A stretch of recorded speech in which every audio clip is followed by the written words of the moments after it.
Hello, my name is Adrian Willis, and welcome to part 2 of our two-part series on Why is my content not cached at the edge? To quickly review why we're here, 3 main reasons. Edge caching provides the best performance for your end users as content is being delivered to them from servers located close to them.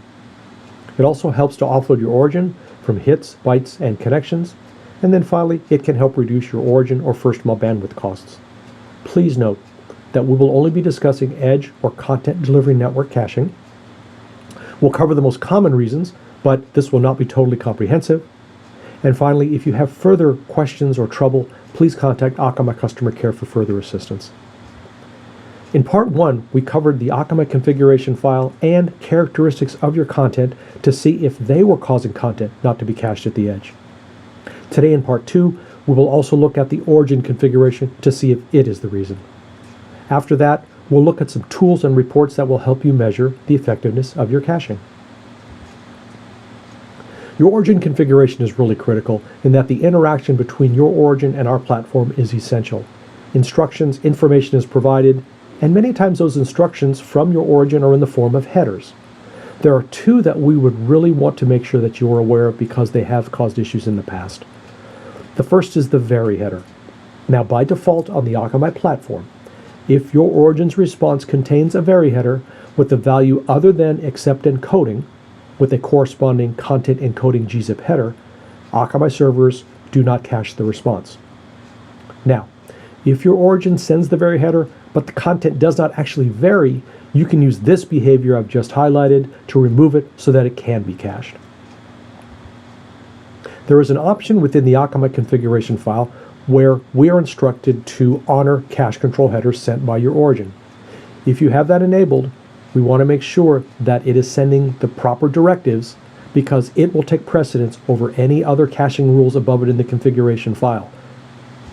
If you want to see whether you are exposed to that potential risk, you can look at the caching options. I've highlighted the 3, all beginning with honor origin, which will cause Akamai to honor those cache control headers from your origin as opposed to what is specified in the configuration file. Make sure that you have your origin clock synced up. Otherwise, the date header will not represent a meaningful time, and the Akamai platform will not cache the response. Similarly, if you have mismatched e-tags from the origin, again, the Akamai platform will not cache the response.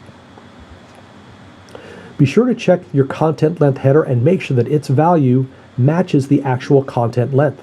Again, if there is a mismatch, Akamai will not cache the response. So now that we've made some investigation and have hopefully made some adjustments, how do we measure the effectiveness of those? We'll look at a couple different ones. The first is the Akamai Control Center and its reports, and the second are Pragma headers, which you can insert to instruct Akamai to provide back caching information. Let's look at the Akamai Control Center reports first. What you're seeing is a screen capture of the offload report. It's giving some good information. For example, in the upper left, you'll see highlighted in a blue box is the overall offload percentage, in this case 48.4%, for the time period specified in the report, which can be up to 90 days.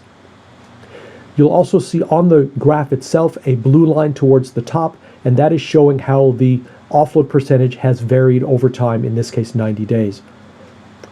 This type of report can be really valuable for looking at before and after because you can set the report so that the date range encompasses when you may have made changes and can hopefully see the improvements there. Another tool that you can use are Pragma headers. These are headers that you can insert into the request that will instruct Akamai to respond with information, much of it around caching. This, for example, is the Pragma header that you would insert if you wanted to get that type of information. Note, we do recognize sometimes this is not possible from a security perspective, but when it is, it can provide very valuable information. If you have inserted that, you'll start to get headers in the response that look sort of like this. These are 2 of them that relate to caching. There are many more, but these are 2 important ones. The first one, called X check cacheable, is the main one that determines is this object even cacheable on the Akamai platform or not. So in this case, it's yes, which we like to see. The X cache header will then tell us what happened with that request.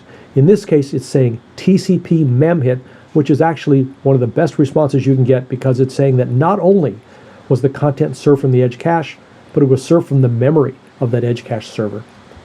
The X cache response can contain many values. Here's the list of them. I know it's a bit of an eye chart, but as you can see, it is quite valuable information. So in conclusion, over the last couple of days, we've looked at the Akamai configuration file, characteristics of your content, and the origin configuration to see if any of those are causing content not to be cached at the edge. We've also provided a couple of tools and reports that you can use to measure the effectiveness of your caching.